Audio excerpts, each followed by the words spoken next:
Imagine, if you will, for a moment, everything that has or ever will happen archived and cataloged in one place, not just on the historical macro level, but on the personal micro level.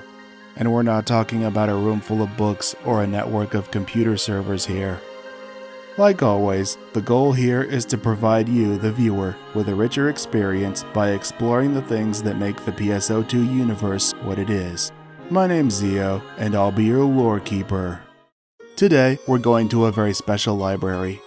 One that isn't bound by municipal budget constraints or the whims of censorious tech oligarchs and governments. Grab your library cards, because we're paying a visit to the Multiverse's library, the Akashic Records.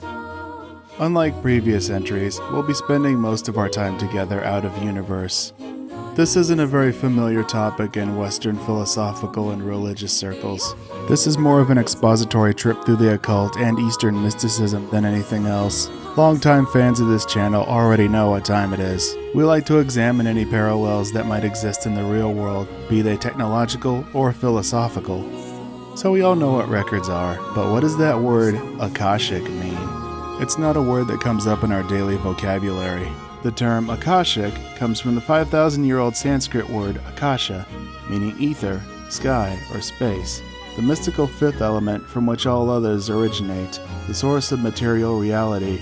It's also spelled Akash or Akasa. Doesn't this sound like something Oracle uses? Like photons, maybe? Even Alma points this out to us. The modern concept was first introduced in the late 19th century with the teachings of Theosophy by Russian philosopher Helena Blavatsky. She and a handful of others established the Theosophical Society in New York City to further advance its teachings. It's an esoteric belief system that incorporates philosophical tenets from Eastern religions like Buddhism. Their core belief is that there's no religion higher than truth. Blavatsky described the records as indestructible tablets found within the astral light. She was said to have acquired this ability to access this information via clairvoyance and astral projection. I think we've met someone like that before. The term Akashic Record, though, was coined by Alfred Percy Sinnett in his book Esoteric Buddhism, published in 1883. The records aren't just a library of events throughout the universe, though. It goes even deeper than that. They're a collection of all universal events, thoughts, words, emotion, and intent ever to have occurred in the past, present, or future in terms of all entities and life forms, not just humans. The notion of a cosmic repository of information goes back even farther than that, though. Hindu scriptures speak of the god sage Narada, who was depicted as a traveling musician and storyteller. He had the supernatural ability of accessing a hidden domain that most humans are completely unaware of, the realm of cosmic knowledge. This also sounds like someone we know. The first scientific approach to this concept was proposed by Dr. J.C.R. Licklider in 1960. He called it the Intergalactic Computer Network. This served as the inspiration for ARPANET, which evolved into the internet that we use today.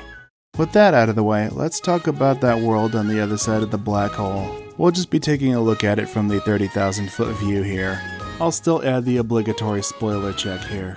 Those who wish to experience the story organically are advised to turn away now. This world, dubbed Omega by Alma, is the physical manifestation of the Akashic Records. Definitely a far cry from the locales we've visited in the past. It feels like something out of a storybook, a world of knights, castles, dragons, and magic. A convoluted dream of the Akashic Records, according to Alma. Since the Akashic Records catalog events in the universe ad infinitum, the result is a convoluted melting pot of cultures and eras past. Most notable among Omega's inhabitants are some familiar faces from our exploits in Oracle's dimension, such as Luther and Gedemholt. We meet a young woman named Harriet, who is the princess of a kingdom called Quento.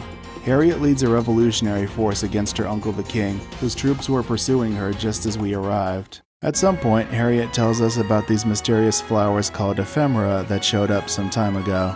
Thanks to these ephemera, the people of Omega are afforded great magical power at the cost of their sanity over time. Much like the narcotics in our world, the use of ephemera is incredibly addictive. Long-term usage will turn even the kindest of souls into absolute monsters. Each of the 4 nations use ephemera for their own school of magic.